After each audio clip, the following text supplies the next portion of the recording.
litmus test for Jim Schwartz's Philadelphia Eagles defense. Jim Schwartz has the Philadelphia Eagles defense flying high while the offense gets all the credit. If you're a Philadelphia Eagles fan, you probably know how well the defense is playing thus far this season. If not, you likely haven't heard a lot about them. Carson Wentz and the Eagles offense has deservedly received much of the credit for the Eagles' fast start. Quietly, Eagles defensive coordinator Jim Schwartz has the Eagles defense playing exceptionally well. The Eagles defense entered Sunday's game sitting in the top 10 of several statistical categories including points allowed, third down success and opposing time of possession. The Eagles' opponents, the Denver Broncos, have been just as good, if not better. That could spell trouble for the Eagles this afternoon. Sure, Brock Osweiler is going to be the starting quarterback for Broncos. Insert jokes here. Trevor Siemian wasn't getting the job done, so Osweiler looks to revive his career in Denver 22 months after he last started a game for the franchise. His arm will be fresh too. He has a robust for passing attempts thus far this season. In all seriousness though, the Eagles' offense is going to be faced with just as difficult of a task as Osweiler's Broncos. While the Broncos' record doesn't reflect what their defense has accomplished, they are still formidable foes. Their defense also serves as a blueprint for what Schwartz and the Eagles want to accomplish. The main cog that keeps the engine running is Von Miller. Vitae and Lane Johnson are both going to see their fair share of Miller too.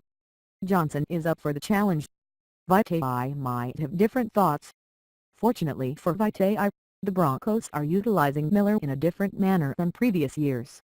Last year, Miller lined up on the left side of the defense on just 62.9% of his pass rush snaps, according to Pro Football Focus.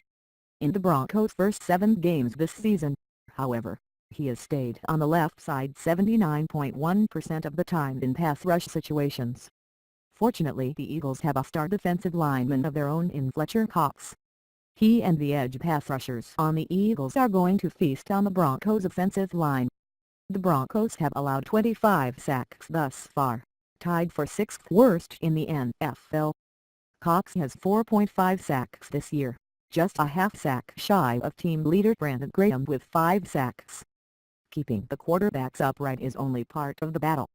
A no-fly zone could be in effect throughout the afternoon over Lincoln Financial Field. Both teams are allowing fewer than 61.5% of opposing passes to be completed. The Broncos' secondary was supposed to be good this season. Not so much for the Eagles.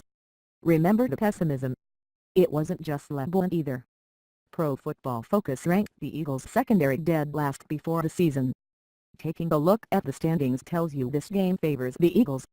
In reality, this game could very well be a war of attrition. The team that limits their mistakes will likely win this afternoon. For the Eagles, that has been their bread and butter this season. The Eagles are +5 in turnover differential while the Broncos are second worst in the league with a -11 turnover differential. Playing mistake-free football yet again will catapult the Eagles to an 8-1 record entering their bye week. Remember the 5th of November, for that is the day that the Eagles defense vows to vanquish these venal and virulent vermin and take over as the best defense in the league.